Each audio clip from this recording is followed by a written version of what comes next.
Jadi kieu Kang Haji, anu disebutkeun ku tentara eta Haji Hajah kum cek bahasa Sunda nama kieu Kang Haji, jamaah nangtung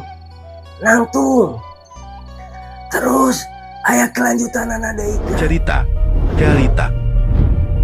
membuka tabir kehidupan, ilusi dan mimpi di dunia yang dianggap nyata. Bersama Semesta Ruang Kosong. Era we mane mulang ti Makkah, geuning kuring teu kabejaan. Sing sopan atuh mangkarna meuli uhe-uhe penghargaan pisan ke kuring teh. Kan kuring teh geus mulang teh Mekah, geus naik haji. Berarti wajar meureun kuring disebut Kang Haji, da geus boga gelar kuring ayeuna mah. Duh, hampura Kang Haji, kuring kaceplosan.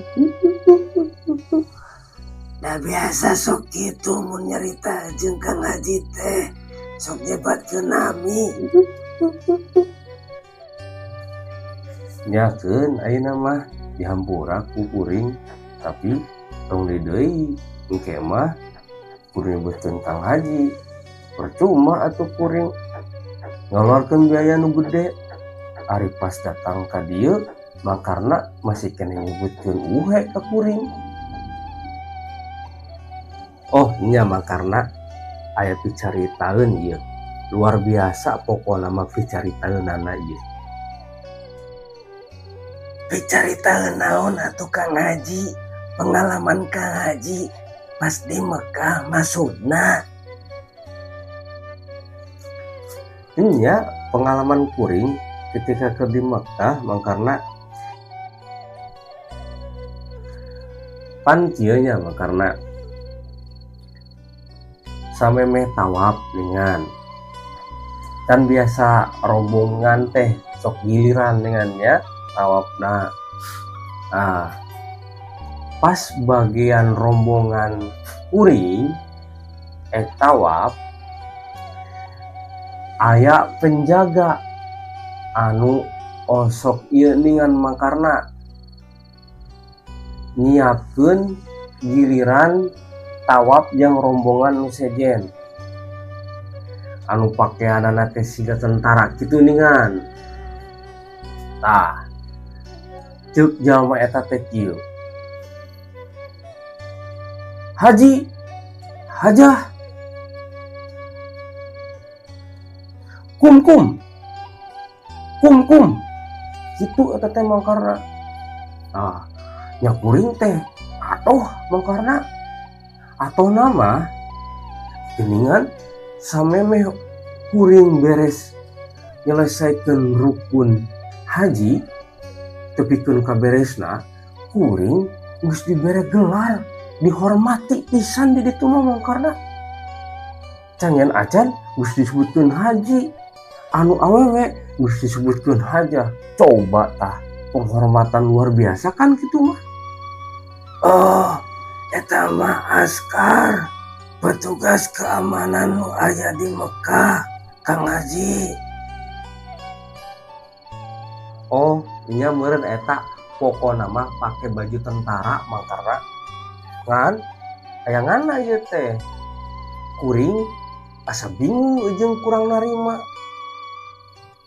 Cing ku kuring cuang dicaritakeun deui nya ceuk Haji Hajah kum torik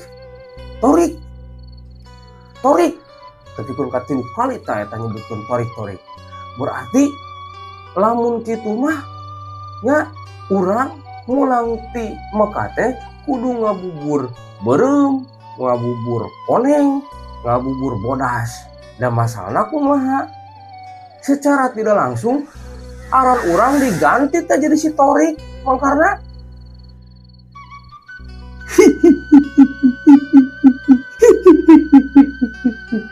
Ari Kang Haji, memang Kang Haji terang gitu. naon hartina kumkum, naon hartina torik, torik, torik. Kapan justru eta nu bikin bingung kuring teh mang, karena masalahna eta tentara teh hayo we nyebutkeun torik torik torik kuring teh. Itu gerakan haji manawi teh da uninga kuring mah. Ya punten nya Kang Haji, kuring nyanyahoanan meureunnya ngabejaan ka Kang Haji anu kantos ka Mekah. Jadi kieu Kang Haji, anu disebutkeun ku tentara eta haji, hajah, kumkum, kumkum. Cek bahasa Sunda nama kieu Kang Haji. Jamaah, nangtung, nangtung. Terus aya kelanjutanana deui kan. Haji, hajah, torik, torik, torik. Tah eta teh maksudna jamaah ataupun pengunjung. Jalan, jalan. Jadi tentara eta teh ataupun askar mewarang Kang Haji jeung rerencangan sok mulai jalan tawaf nguiran Ka'bah. Kadinya maksudna Kang Haji sanes ayeuna nami Kang Haji dikentos jadi nami torik. Oh, jadi kitu. Sugan kuring teh, kuring diganti langsung arana eta ku tentara jadi torik. Berarti ai kitu mah kuring teu kudu ngabubur beureum koneng jeung bodas nya mah, karena itu kan ngabubur hideung sagala tah meureun. Geuningan malah mangkarna anu leuwih nyaho nya tibatan kuring. Kusabab ayeuna eta askar henteu pahamun bahasa urang nyaeta bahasa Sunda ataupun bahasa Indonesia.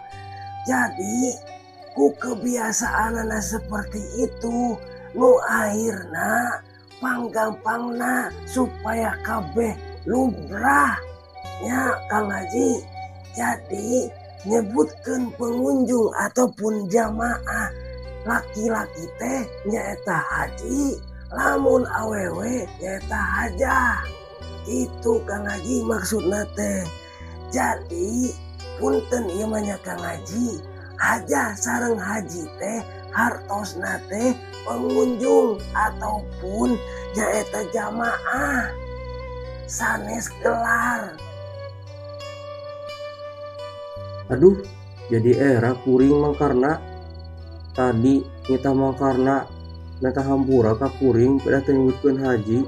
Ari geus apa kieu mah embung mah karena kuring disebutkeun haji da geus beres berkunjung ka Mekah nage anu geus balik geus aya di lembur. Hampura nya mangkarna tadi kusabab kabodohan kuring teu nyaho hartina haji. Jadi we kuring teh tadi nita mangkarna menta hampura ka kuring kusabab adigung kuring da saapal kuring mah anu geus ka Mekah tah dibere gelar haji ataupun hajah. Sakali deui hampura nya mangkarna ayeuna mah sok nyebutkeun uhe deui we embung disebutkeun Kang Haji mah era kuring mah da geus beres berkunjung ka Mekah na oge. Ya teu kuna naon Kang Haji, dan nu namina ge jalmi teu luput tina kasalahan. Komo ieu Kang Haji teh terang ku kuring di hampura. Nya kuring mah salaku ayeuna babaturan. Hamdan syakirin Kang Haji ari tos kartos mah.